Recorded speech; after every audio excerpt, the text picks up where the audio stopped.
Two St. Louis Cardinals were announced as finalists for Silver Slugger Awards, and they just so happen to be two of the guys that have been mentioned in trade rumors. This is Locked On Cardinals.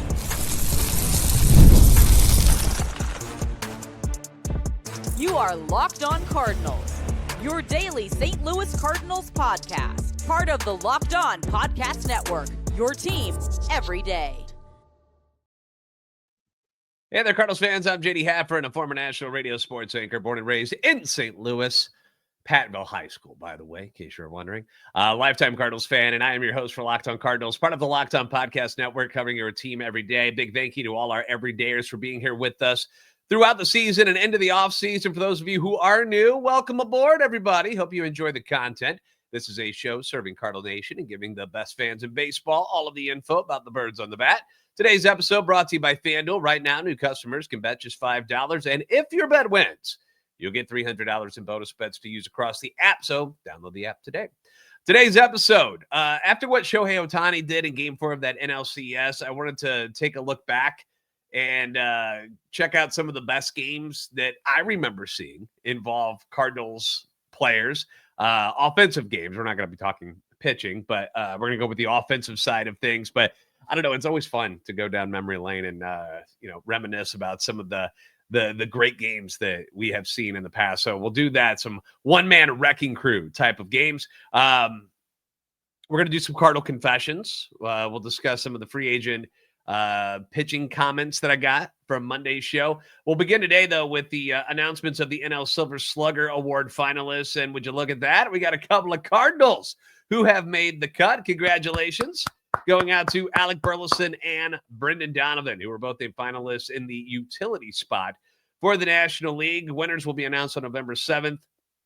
And this is, in a way, a good thing that they're actually both in the same category, same spot in that utility role, because the odds that one of them walks away with the award is pretty good. 66%, if my math is correct. Their competition will be San Diego Padres utility man Jake Cronenworth. Now, you might be asking, why utility? What exactly does that mean? Well, you know how things are these days where managers are always switching guys around for the best matchups. Cardinals do this quite often. Tony La Russa used to do it all the time. Ollie's pretty good at it.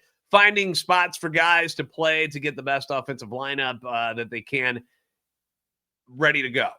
So, we saw Ivan Herrera in left field at part times this year. Burleson will play outfield, play first. We had Pujols at second base at one point. But it's nice to have versatile pieces like this to move around the chessboard, if you will, during the season. It's why we love guys that the Cardinals had in the past, like a Tommy Edman, just like Brendan Donovan now. They make life a lot easier on the managers. Burley qualified this time because of playing in the outfield and at first base. Donnie, outfield second, played some shortstop this year too. Cronenworth was mostly a second baseman, but he also dabbled at first base and shortstop, so hence the utility role for these guys. So it all makes sense, right? They've had this spot since 2022. Previous winners were Brandon Drury, who I believe was with the Reds that year before getting traded to the Padres in 2022. Cody Bellinger with the Cubs in 23, and then Mookie Betts of the Dodgers last year. So let's take a look at the tail of the tape, shall we? We're going to start with the man fondly known as Biscuits, Mr. Alec Burleson, who in his full second year, I should say second full year. That's not really good English, is it? Second full year as an everyday hitter. I found him to be very impressive. I remember looking up during the final month of the season, and, you just kind of look at stats. You're like, wait, hold on a second.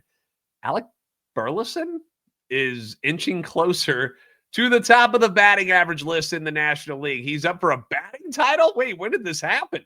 I feel like it was kind of a sneaky season for Burley. Not a lot of people expected him to be as good as he was, and he was consistent. That was the thing, is that he stayed kind of on the same plateau most of the year. It wasn't like there were huge dips where, he had months where he was I don't think he had months like that where he was hitting like crazy low average or anything like that. It just felt like he was kind of right there the whole year, which is, kind of what you want. You want somebody who you can trust and is, stable for most of the year. Let me look at this real quick just to be sure. 259, 303, 317, 265, 284, 313. Lowest batting average month, July, 265. So very consistent this year for Alec Burleson. 290 batting average overall this year, which finished sixth in the NL. Trey Turner won it at 304, which is crazy low. He hit 18 home runs, 69 RBIs. Nice. 54 runs scored, had a 343 OBP, 459 slugging, 802 OPS, OPS plus at 125, his WRC plus 124. Brendan Donovan was hampered by injuries this year. We know that. But still hit 287, 10 home runs, 50 RBIs, 64 runs scored, 353 OBP, 422 slugging, 775 OPS, OPS plus at 119, WRC plus at 119 as well. Their competition is Jake Cronenworth, who I do not have a photo of, so I'm not going to put that up there. But he had a batting line of 246, 11 home runs, 59 RBI, 61 runs scored, a 367 OBP, 377 slugging, 755 OPS, OPS plus at 108, WRC plus at 117. So looking at those numbers, here is how they ranked. Batting average, Burleson. Home runs, Burley. RBIs, Burley. Runs scored, Donnie. OBP, Cronenworth. Slugging, Burley. OPS, Burley. OPS plus, Burley. WRC plus, Burley. If Alec Burleson doesn't win this, then just burn the whole thing down because it don't make sense. What a freaking year for Alec Burleson. Pretty impressive stuff from the 26-year-old former second rounder who has now put together back-to-back seasons that has solidified himself as an everyday hitter in this lineup and probably every lineup in Major League Baseball. 2025, he hit 190, or 2024, he hit 195 against left-handers. We thought that was a problem, right? You're like, you can't have that. So he obviously is somebody who's going to have to platoon. Well, we can't use that excuse anymore because this past year he hit 271 against left-handers. So it doesn't matter. Lefty, righty, whoever's on the mound, Alec Burleson is in this lineup, should be in this lineup, arguably the best hitter on your team. It's no wonder why people are calling about his availability. We mentioned this in yesterday's episode that Derek Gould said in his chat on Monday that a few teams are curious what it will take to acquire Nolan Gorman via trade or Alec Burleson. I know if we took a poll right now, I would say 98% of fans would say you trade Gorman over Burleson. So I don't really have to question that. He can play the corner outfield spots. He's not great at them. Range isn't good. Speed isn't good. But he gives you maximum effort. You can never say he's out there loafing around or anything. I feel like you could do worse than Alec Burleson in the corner outfield. Has a very good arm. And sometimes you just got to take the good with the bad. As I mentioned yesterday, he belongs at first base and DH. That's where his best spots are going to be moving forward. But when you need offense, you have to have his bat in the lineup wherever you can. So if he's got to play a corner outfield spot, so be it. So be it. I don't care which one he's in, or if he's DHing, or if he's at first. You can swap him and Willie around if you need to, but got to be in the lineup every single day. And you've figured that out this year that Ollie was like, yeah, there's no way we're taking him out anymore. This is where he belongs. He's earned it. And the runway, which I hate bringing that up, this, but the runway, it worked for Alec Burleson. We found out what exactly he is, and that answer is probably a Silver Slugger award-winning hitter. So once again, November 7th, winners will be announced. Up next, we're going to do Cardinal Confessions about free agent pitchers. Had discussion about some of the guys that I like and dislike and all that. So we're going to get into that coming up next with your comments coming up next on Locked On Cardinals.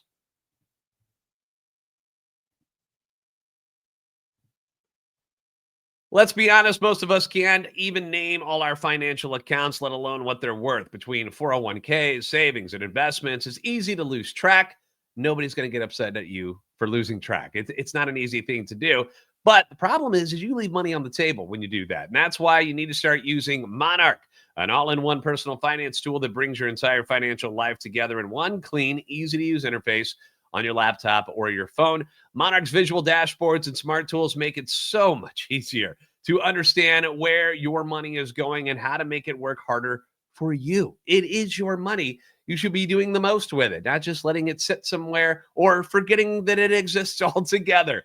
Don't let financial opportunities slip through the cracks. Use code LOCKEDONMLB. That's one word, LOCKEDONMLB at monarch.com for 50% off your first year. That's monarch.com, code LOCKEDONMLB for half off your first year.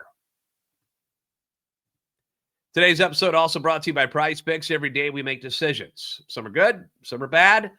But on Prize Picks, being right can actually get you paid. Not the correct answers that we have out here in the real world. Not all of those get us paid, right? But at Prize Picks, it works. Don't miss the excitement of this football season with Prize Picks, where it's good to be right.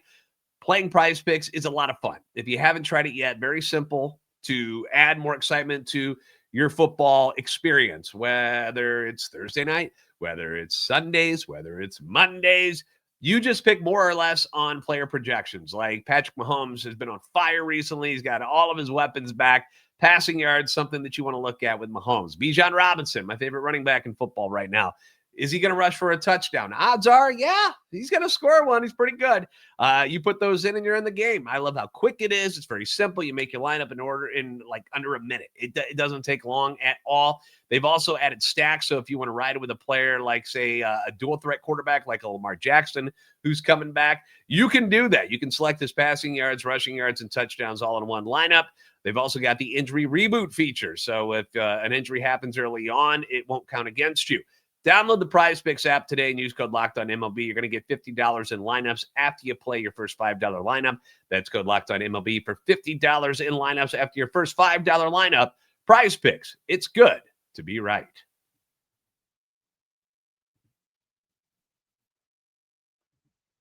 Thanks again for making Locked On Cardinals your first listen every day. If you enjoy daily Cardinals content, follow our podcast on X at @LO_Cardinals. We're also on YouTube, TikTok, and Instagram at Locked On Cardinals. The Cardinals are likely going to dip their toes into the free agent pitching waters this offseason. Odds are, I think they're going to sign at least one guy, maybe even two. And Monday, I went through some of the names that I thought the team might be interested in. And which ones do I think we're going to be, out of their price range?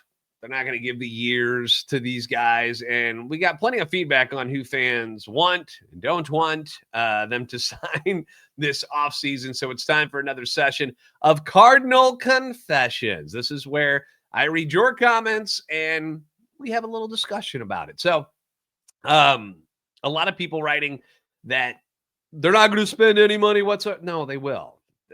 That's the thing. They got to field the team. You can't just not spend money again. You have to field the team. So I would assume that they're going to take some flyers on a couple of guys that they think will benefit them.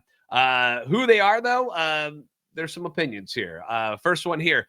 No more injured pitchers. No more 4+ ERA pitchers. No more 10-game winner pitchers. The Cardinals need a Skubal quality pitcher, even a Skeens or Chandler quality pitcher. No more of the Fetties or Morales quality pitchers or a Tink Kent's easily injured type of pitcher. Okay, well, if it was that easy to get your hands on a Skubal and a Skeens, everybody would do it. You know that, right? How many of those kind of guys are out there? I mean, you're talking about two of the best, if not the best pitchers in baseball.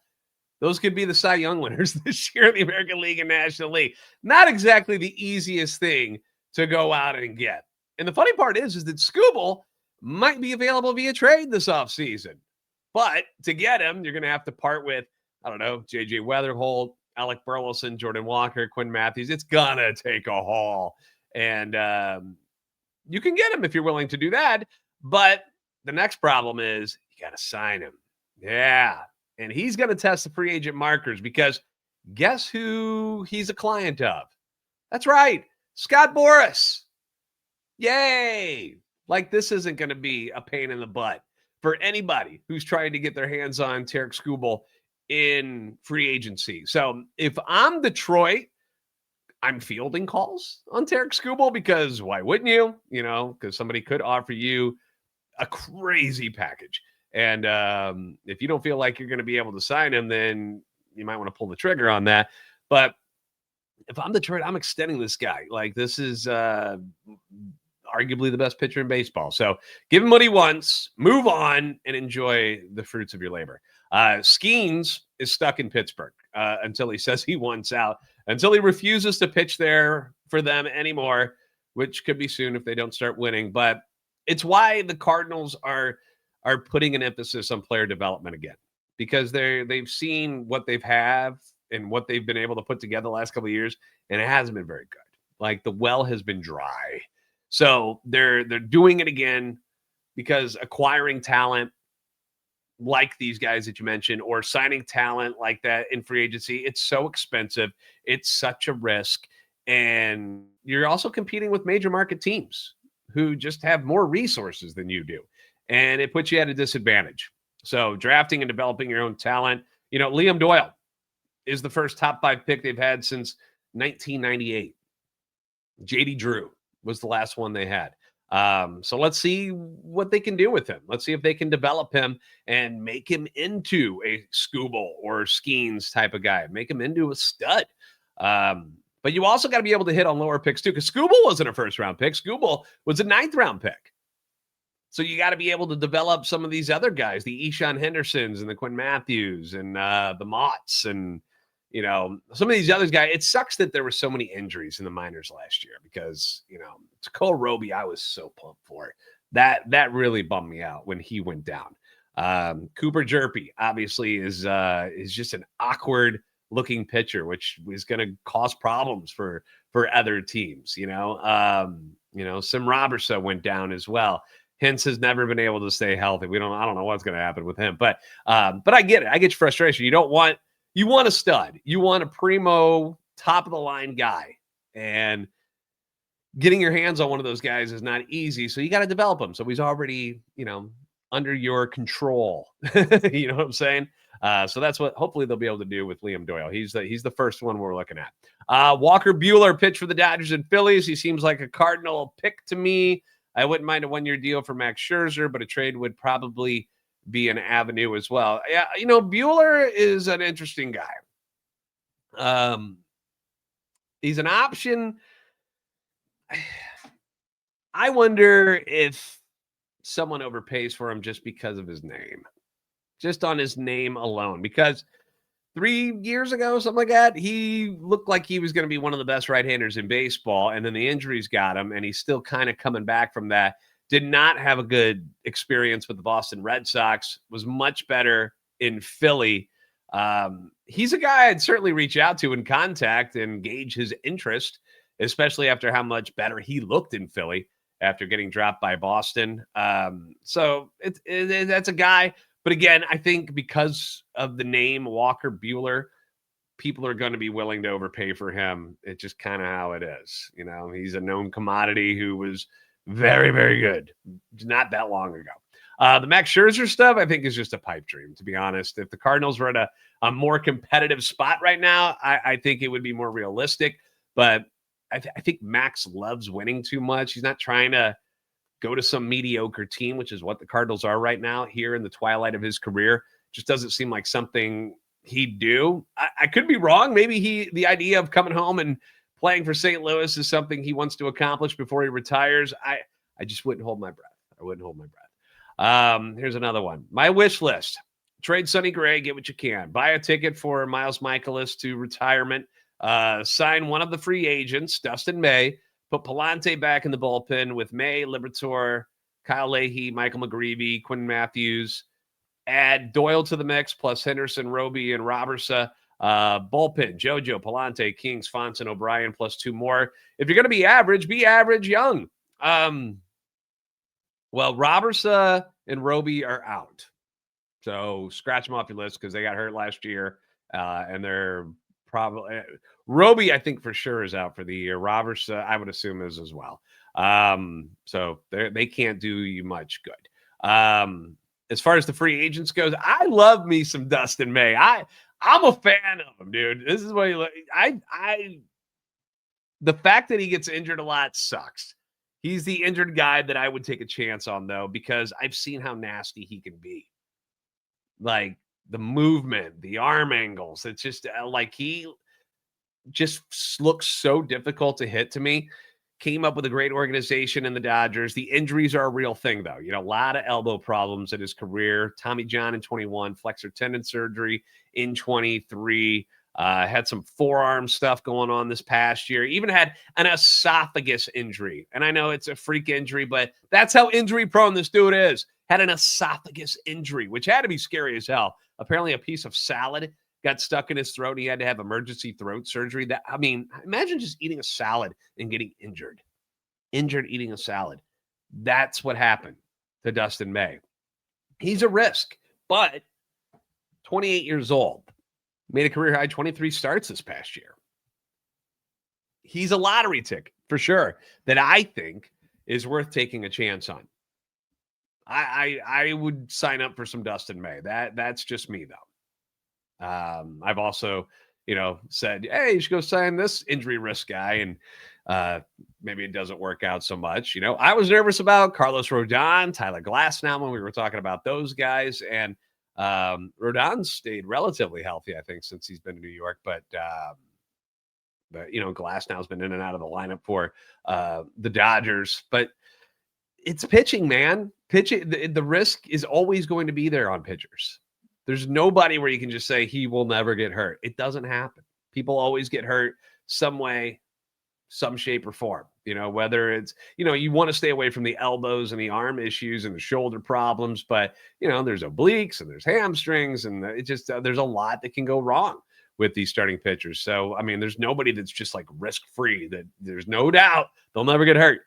Doesn't exist. It's not real. So that's one of the guys. If I had to choose between Buehler or Dustin May, I think I'd shoot my shot with Dustin May. That's just me, though.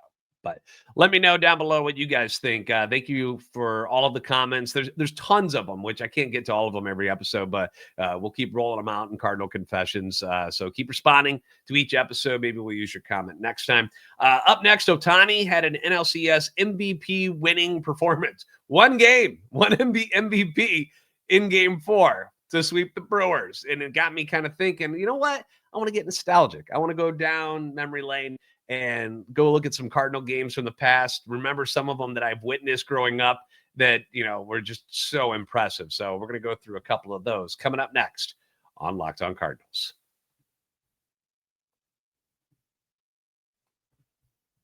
The NFL season is here, and FanDuel has an offer you don't want to miss. Right now, new customers can bet just $5, and you'll get $300 in bonus bets if you win. That's right. You pick a bet. You put down $5, and if it hits, you'll unlock $300 in bonus bets to use across the app. Obviously, football, super popular. The NBA is back. The NHL is going right now. We've got the World Series coming up this weekend. Plenty of things to bet on and use FanDuel for.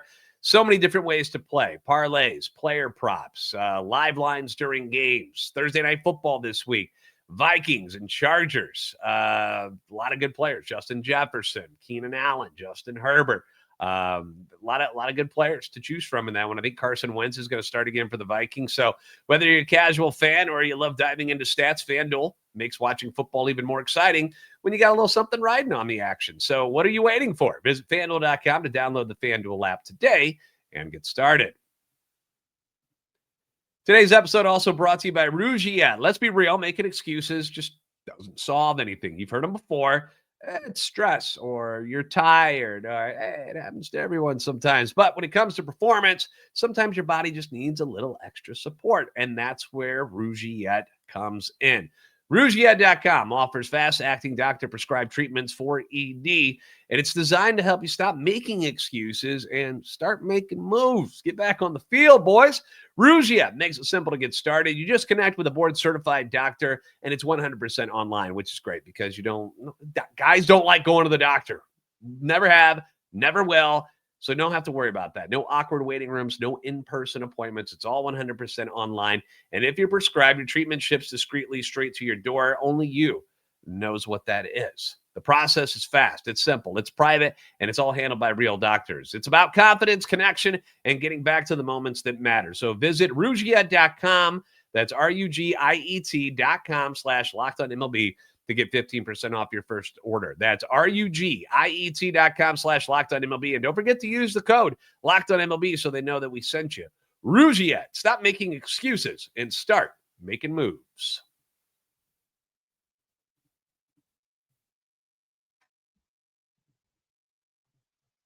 Thanks for making Locked On Cardinals your first listen every day. For your second listen, check out Locked On MLB Game Night. Every game, every night until the World Series champion is crowned. You'll get local analysis, but on a national scale. You can find MLB Game Night on the Locked On MLB YouTube channel, or wherever you listen to your podcasts. I get all worked up when I'm excited about the stuff we're talking about. Ohtani had one of the greatest games you'll ever see. 6 shutout innings, 10 Ks, hits 3 home runs. No big deal.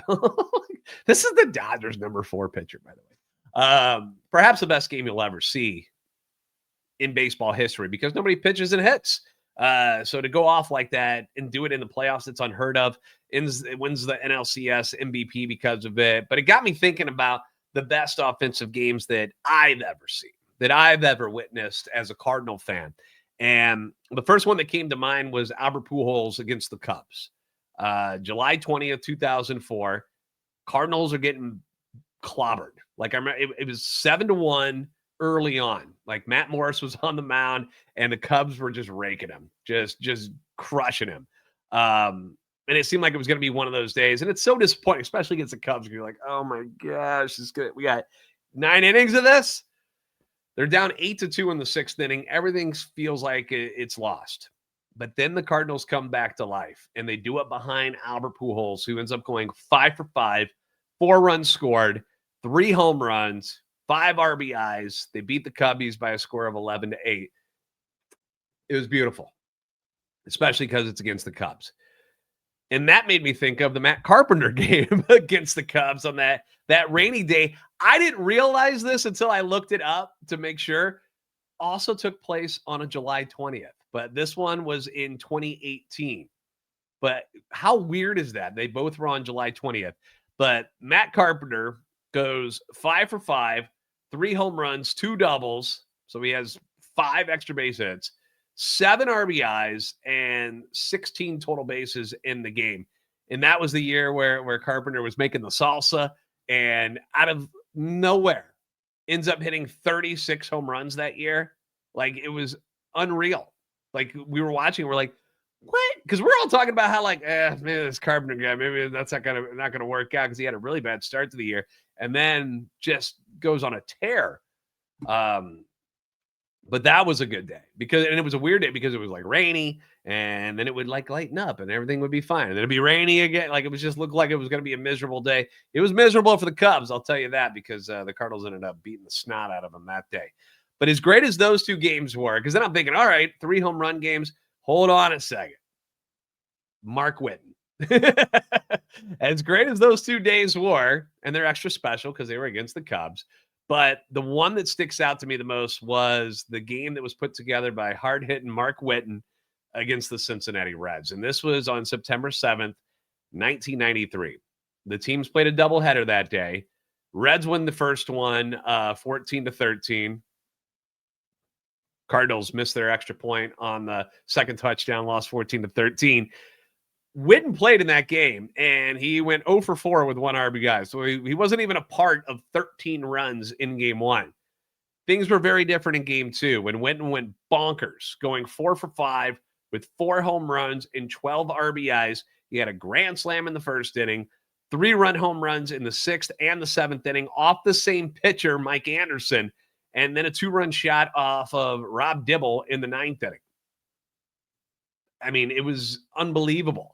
And there's footage of it. You can go look it up. And it's funny because you're looking at, it was a late night game by the time the second game had started because it had been rainy that day in Cincinnati. You get to see old Riverfront Stadium, and there's not a lot of people in the stands, but they were all on their feet for Mark Whitten in that one, even if they weren't rooting for the Cardinals. That was that's crazy. 4 home runs and 12 RBIs in one game. Nuts.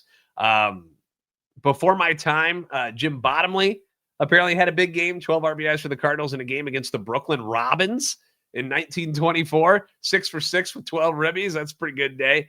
Stan Musial, I wasn't around for this one, but I remember seeing the clips of, like the newspaper clippings of him hitting 5 home runs during a doubleheader against the New York Giants. That took place in 1954, hit 3 home runs and drove in 6 in game 1. 2 more home runs, 3 more RBIs in game 2. Huge day for the man. I do remember Fernando Tatis Sr. hitting the 2 grand slams off Chan-Ho Park in the same inning back in 1999. That was nuts because that's probably never going to happen again. They showed I remember this too. They showed his career stats. He had never hit a grand slam in his career. Not like Fernando Tatis had much of a career really before he got to St. Louis. And no grand slams to that point. Doubles it in the same inning, hitting not 1, but 2 grand slams off the same pitcher, which would never happen these days. That's why I don't think it'll ever happen again, because they'll take the guy out before that ever happens. So crazy stuff. Ivan Herrera, 3 home run game this year against the Angels early on in April. There's been some good ones. And I know there's some good pitching ones out there, and maybe we'll run through those at some point. But those are the top ones that I remember offensively. I'm sure I'm missing a few, like, that you know of. So let me know in the comments some of your favorite offensive days for a Cardinal, and we can talk about them in the comments section. But like I said, I'm sure I'm missing a bunch. But those are the ones that I thought of, and I was just like, dude, look how much fun this stuff was. We need more of that. Thanks for making Locked On Cardinals your first listen every day. If you haven't already, give us a follow on X at @LO_Cardinals and at JD Sports Radio, TikTok and Instagram at Locked On Cardinals. Like, subscribe on YouTube. Does wonders for us when you like and subscribe. It helps our channel grow. We can reach more Cardinal fans as we try to rebuild this thing together and get back to our normal winning Cardinal ways. You're the best fans of baseball for a reason. We'll see you next time on Locked On Cardinals.